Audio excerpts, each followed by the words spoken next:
Okay, so I'm sorry this recording is coming out so late. I forgot to hit the record button, so I didn't get a chance to get the darn thing done. So we're starting from scratch. We are talking about two chapters today. Chapter 8, which is how to avoid and break plateaus. And then we are also looking at Chapter 9, weight management myths. So this is going to be kind of a long list of just random reasons for plateaus, which a lot of times makes kind of interesting notes. So we're going to move through this relatively quickly, like we did in the lecture. But you'll kind of notice that like these notes really don't kind of go in super in depth. They're kind of just like it's almost like interesting small stories. So we'll kind of suggest appropriate goals within our clients for appropriate, like how to break a plateau, like how can we suggest goals that'll help break those. We're going to talk a little bit about like how to help our clients reach their weight loss and weight gain goals, express the scientific rationale behind plateaus. Hold on one second. Understand the science of like why these plateaus actually happened, and then figure out like once we kind of know why they happened, we can sort of know how to combat that. So hitting a plateau, obviously very, very common. It's going to happen to everybody. I'm sure everybody watching this video has experienced a plateau at some point.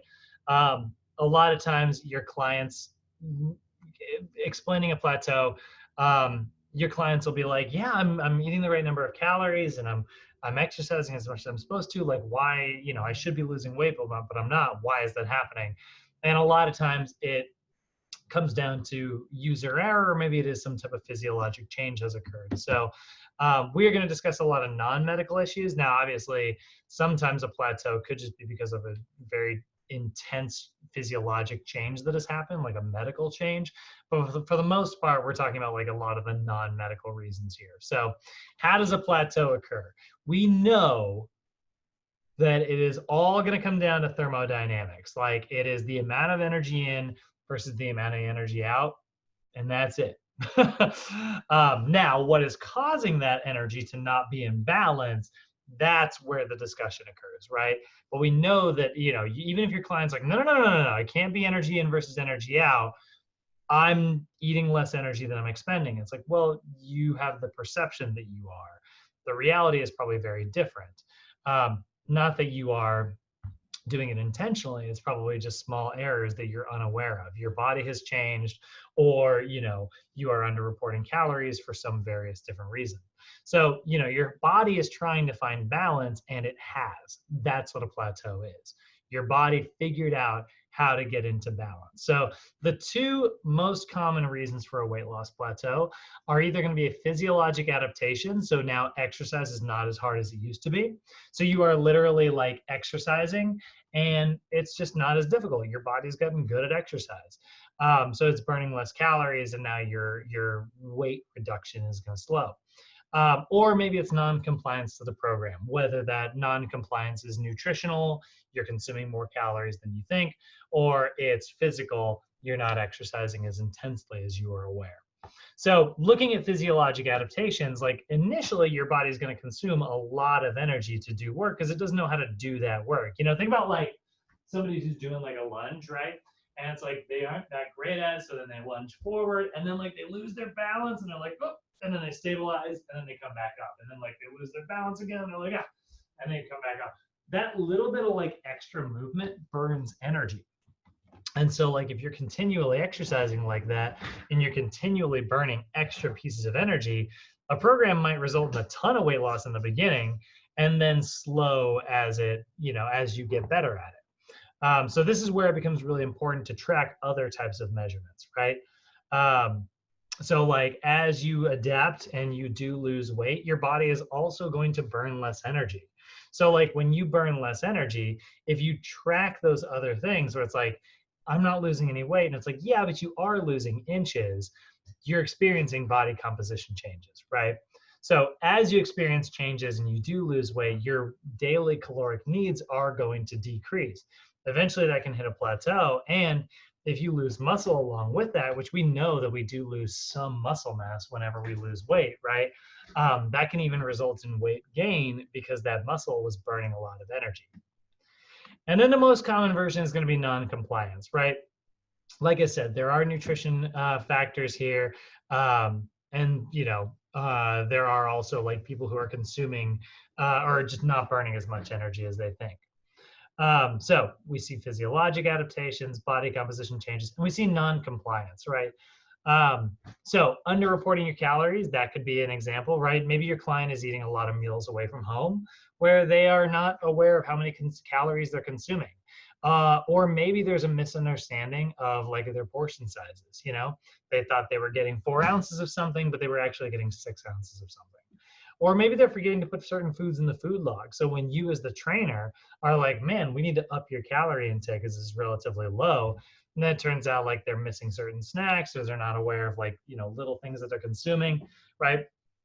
That little Hershey's Kiss that's on, someone's desk at work. If you're having one of those a day, it's probably only 30, 40 calories, but those 30, 40 calories every single day start to add up. That's 150 calories a week. So non-compliance is big, and so a lot of times we can help our clients with non-compliance where it's like, reduce your portion sizes, take short walks, or try to move during commercial breaks. That's a really great way to do it, right? Maybe your client is over-reporting caloric expenditure. Maybe they think they're working really hard when in fact they're not. I've had clients like be like, man, that was crazy. Like I'm sweating like nuts today. That must have been one really hard workout. And then it turns out the gym's thermostat is just a little bit higher than normal. And so, yeah, you're sweating more, which makes it feel like you're working out harder. But looking at all the lifts, you lifted at a lower intensity today.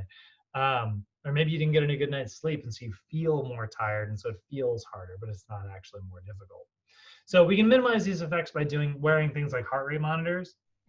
I've definitely experienced this when I'm doing like a workout. I'm wearing my heart rate monitor. I'm like, oh man, this hill's kicking my butt. I must be working really hard. Oh my God, my heart rate's low. And then it's like, all right, I guess I gotta clip it up the hill.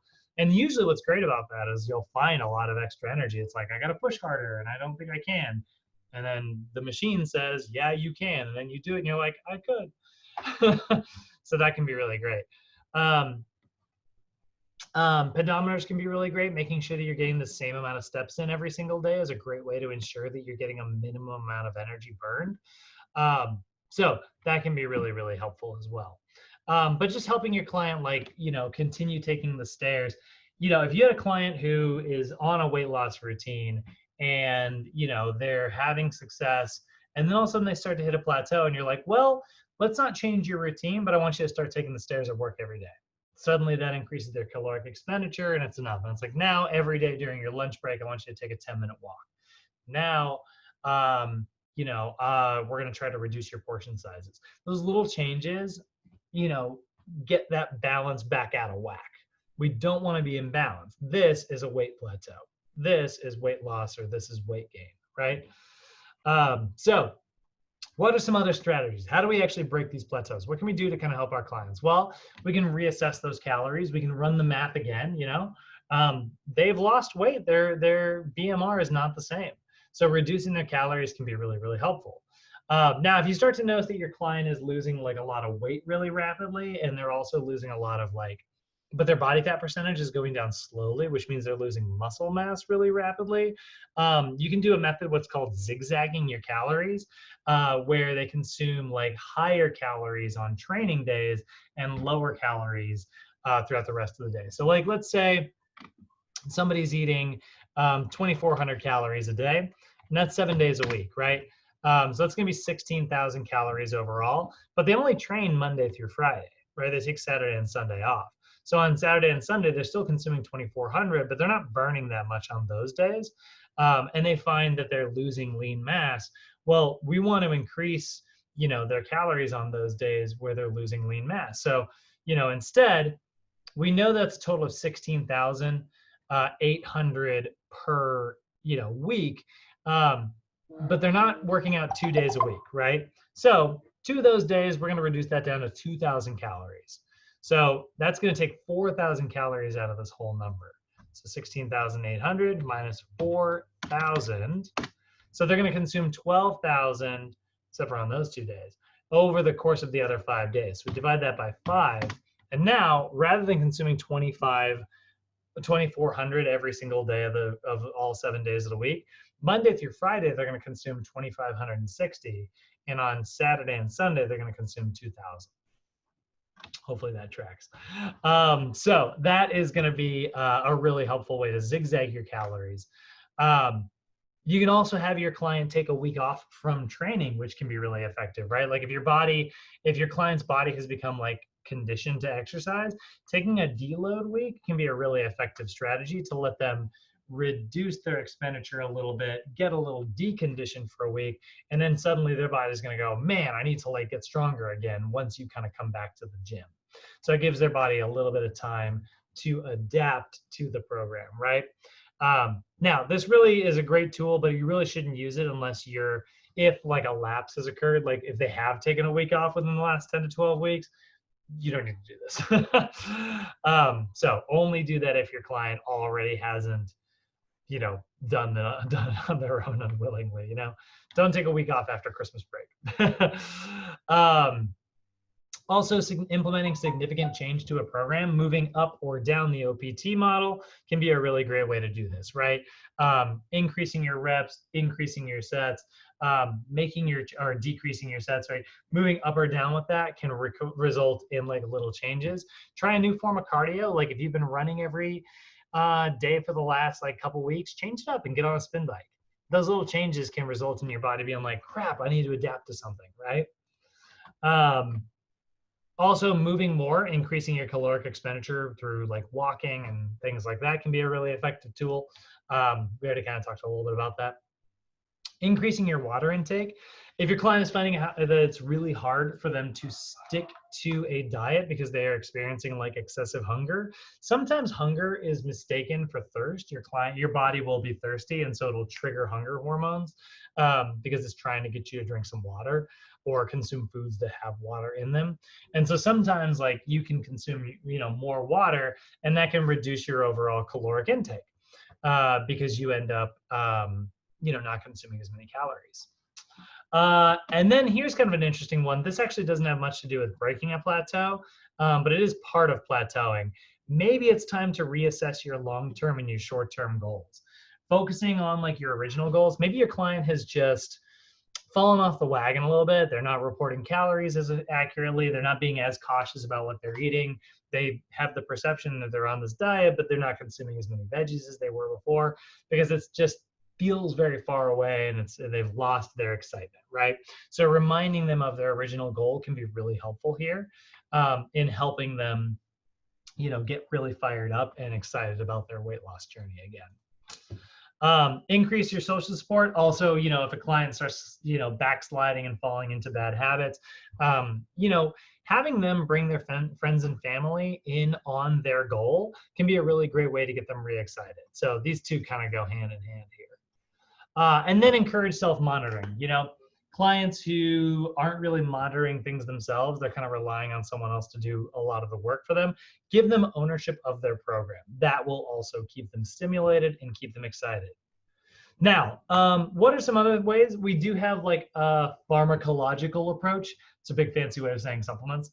There are weight loss supplements out there, and they have been shown to be good for increasing caloric expenditure. There are things like thermogenic fat burners. There's pre-workout. Both of those things. Pre-workout is designed to give you a big boost of energy before you exercise.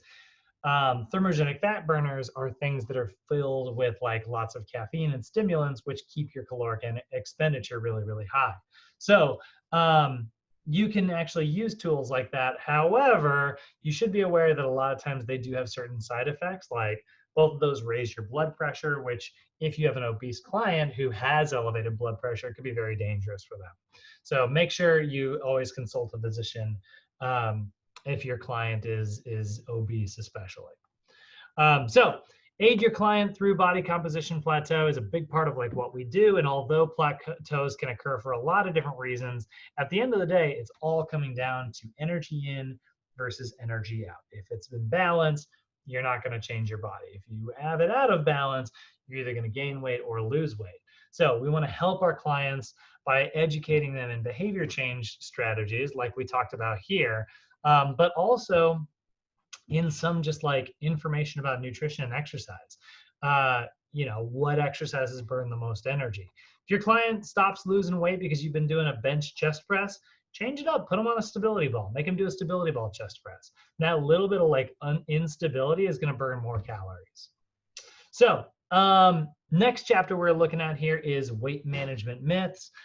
We do know that there's a lot of myths in our industry. So we want to kind of understand how these myths were developed, be familiar with why they're dumb, and educate our clients on the truths behind a lot of these myths here. So a lot of times the world of nutrition and the world of exercise both are mired in controversy. There's a lot of disagreements, there's a lot of discrepancies, and a lot of that is because oftentimes stuff is very media driven or market driven, you know? Like we love milk in the US, and I love milk too. Like, don't get me wrong, I think it can be a fine part of your diet, but definitely does not need to be on like the My Plate.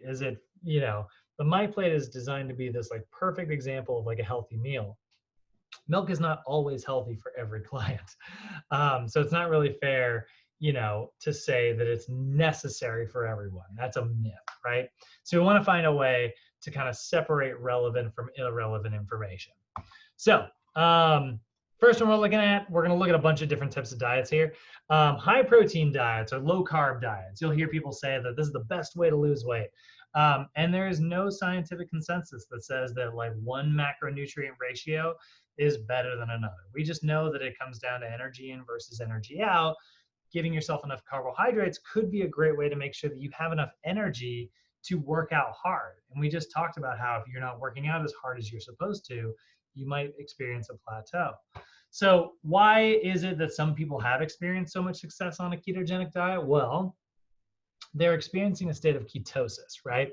So what a ketogenic diet is it's a diet such as like, keto or Atkins or Zone, in which your carbohydrates are so restricted that it puts you into a state of ketosis. Now, what ketosis is it's actually where excessive fat in your diet results in your liver converting those lipids into free fatty acids. And then those free fatty acids can go through the Krebs cycle once they're converted into acetyl coenzyme A.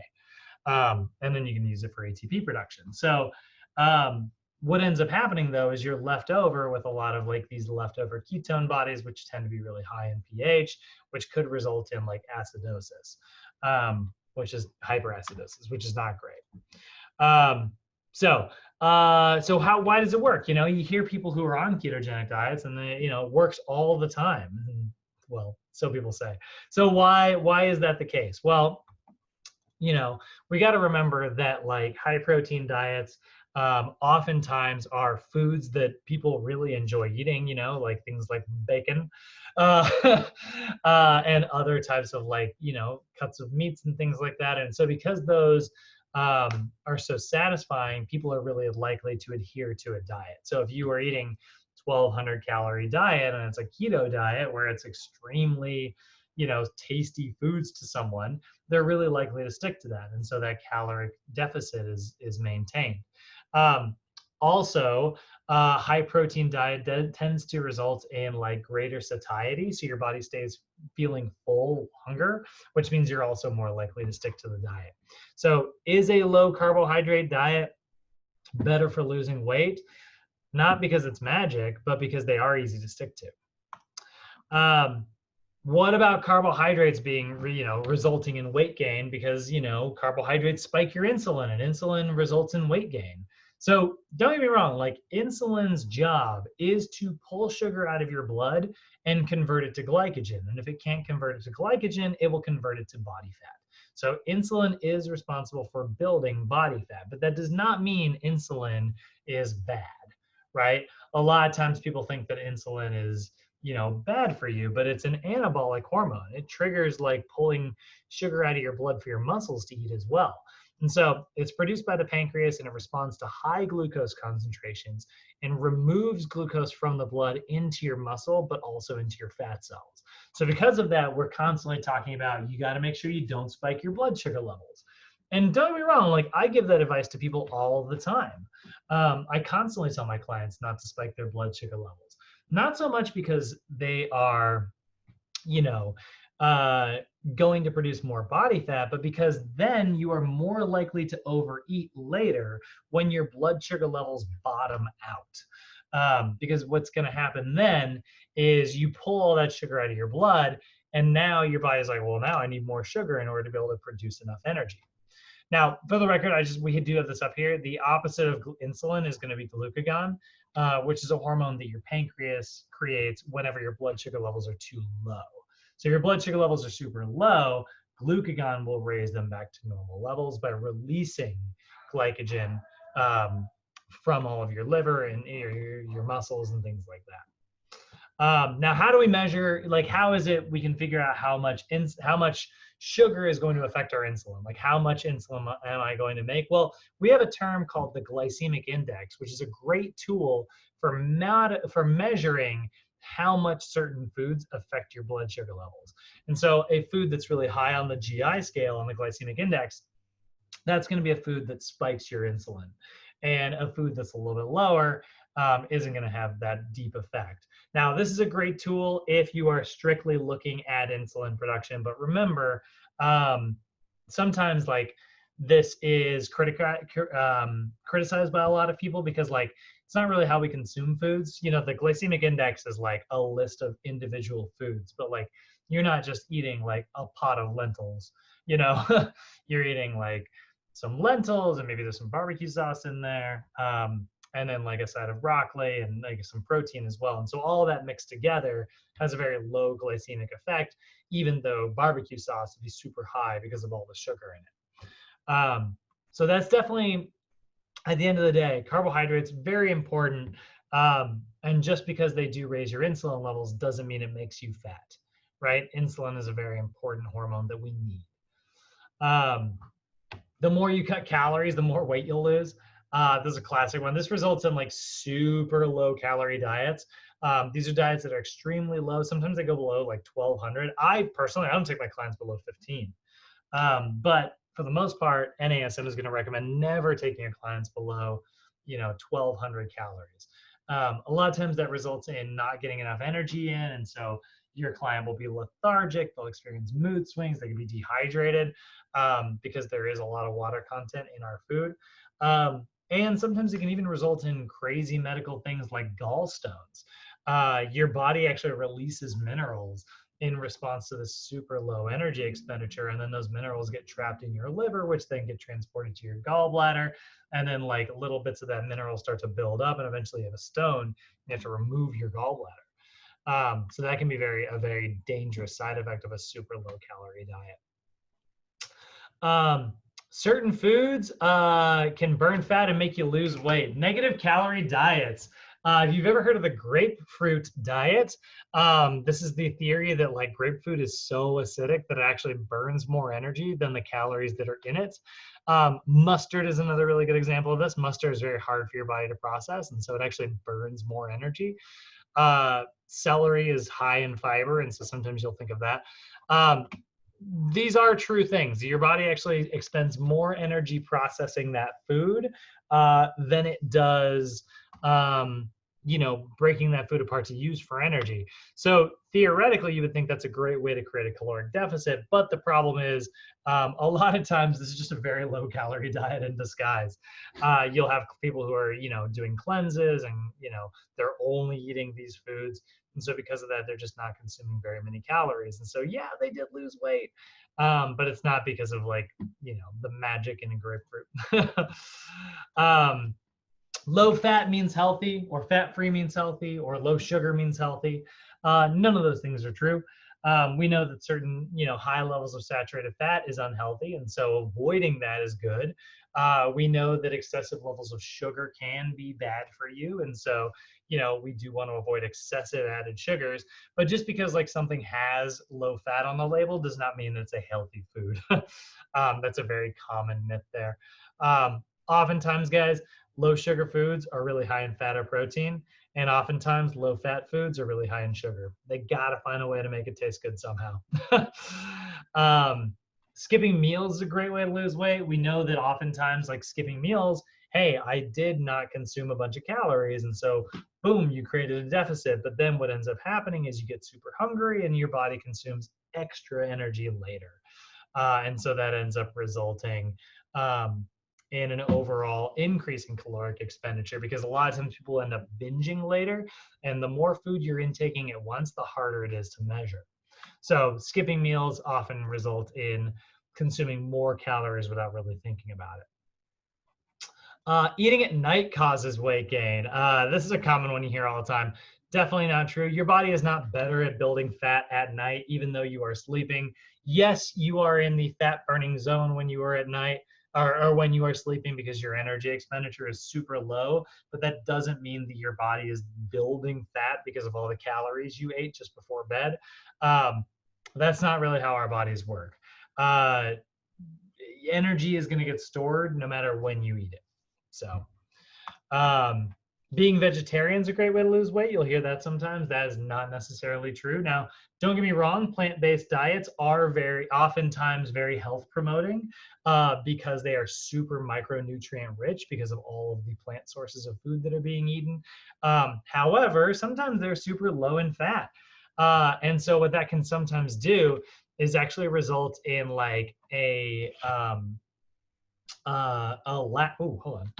that actually can result in too little fat in your diet, and sometimes lead to like malabsorption of certain nutrients, particularly your fat soluble vitamins. So it's not always healthy.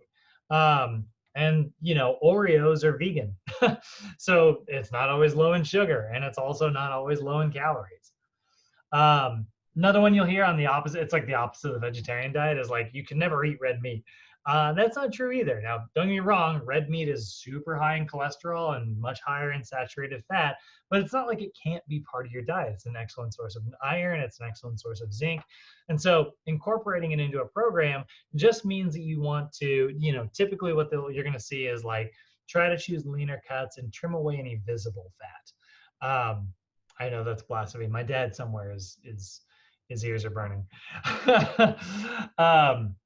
But like, that's going to help you ensure that you're not getting too much saturated fat in your diet, and you can have that red meat as, you know, part of a healthy overall diet. I love this one. More protein means more muscle. I swear, people think that like if you eat a chicken breast, your body just goes, oh, that's perfect. We did some push-ups today. Put that right here. That is not how it works. Your body needs the right amount of protein and carbs and fat. It needs all your macronutrients. So, however, just to be fair and, you know, flip the argument around, resistance training does result in more cellular damage than, you know, an average person. And so you will need some protein in order to build muscle. However, massive amounts of protein do not result in more muscle. There's a limiting factor here. So there's no consensus that being way over your nitrogen balance means you're going to build more muscle than somebody who is in a regular positive nitrogen balance. As soon as you're positive, you're good to go. You just need to consume between 1.2 to 1.7 grams per kilogram, or 1/2 to 0.8 grams per pound. You have to exercise at low intensity or you won't burn fat. You hear about the fat burning zone, right? We do know that lower intensity predominantly uses fat as a fuel source, and we know that high intensity predominantly uses carbohydrates as a fuel source. However, I'm just going to pull up a little chart here. A lot of times people will avoid high intensity exercise because they are trying to burn more fat. That's not how this works, right? Let's take a look here. Low intensity exercise burns less energy because of how low intense it is. So it only burns 100 calories. Now, 60% of those calories are fat calories, so that's great. So out of the 100, you burn 60 fat calories. Now at a higher intensity, you're only burning 40% fat. So you're burning less percentage of fat, but because of how much harder it is, you're burning 500 calories. So 40% of 500 is 200 fat calories versus 60% of 100, which is only 60 fat calories. So that is sort of the myth of the fat burning zone. Not to mention when we work at a high intensity, we develop higher levels of excess post-exercise oxygen consumption, or EPOC, which means that you're going to end up burning extra calories later on anyways, which you don't get from low intensity. Here's a really classic one. Females will get bulky if they lift weights. Like, don't touch those. It's going to make you look like the She-Hulk. That's not true. Now, obviously, testosterone is going to be much higher in men, about 20 to 30 times higher. And testosterone is an anabolic hormone that results in larger muscle fibers. But that does not mean that women cannot get stronger. In fact, regardless, we have seen that women and men actually get stronger at about the same rates. So, let's say you've got a female client who's bench pressing 50 pounds, and you got a male client who's bench pressing 100 pounds, and they both get 10% stronger because they're on the same program. Yeah, the man gained 10 pounds on his bench press, and the woman only gained 5 pounds, but that was still that's a straight line, right? That's 10%. And that's strength, but strength is not the same as size. Men have a higher predominance for larger muscles due to testosterone. Women have a predominance for longer, leaner muscles. They can gain muscle, but it doesn't gain in as large a size. So women do have a predominance for those type 1 fibers, which tend to be much smaller in size. Here's a classic one. Sugar makes you fat. Now, don't get me wrong, sugar is actually can be very good for you, but that's naturally occurring sugars in fruits and vegetables, milks and honeys and things like that. But refined sugars, where there's, throwing a lot of sugar into like a processed food, that tends to be what we refer to as like nutritionally bankrupt, right? It's something that has a lot of calories, has a lot of energy in it, but it doesn't have a lot of like nutrients. And so, don't get me wrong, sugar is often the villain of most of the things we are talking about. But saying that sugar makes you fat is a little unfair. It's much more likely that like excessive amounts of processed sugars are nutritionally bankrupt, whereas which is very different from saying like sugars make you fat, right? That's basically the message we're trying to get here. You can have sugars in your diet, guys. Just try to keep it to about 10% of your total calories, or try to keep it right before intense activity. And then starvation mode prevents weight loss. This is one you'll hear a lot of times where it's like, oh, well, you're working too hard and not eating enough calories. And so that is preventing you. Now, that's slowing your metabolism. That has been shown. It's not fair for me to say that it isn't true. Your body can slow down your metabolic burn in response to super low caloric intake. But it's very, very, very little. And so scientists have found that that is mostly reversible and very small adjustments that do not have a very large effect. But we do know that low energy expenditure does lead to things like mood swings, and it can result in malnutrition. And it can result in you moving less, which will certainly burn less calories. It won't destroy your metabolism necessarily, but you're not going to burn as many calories. So the effect is kind of the same.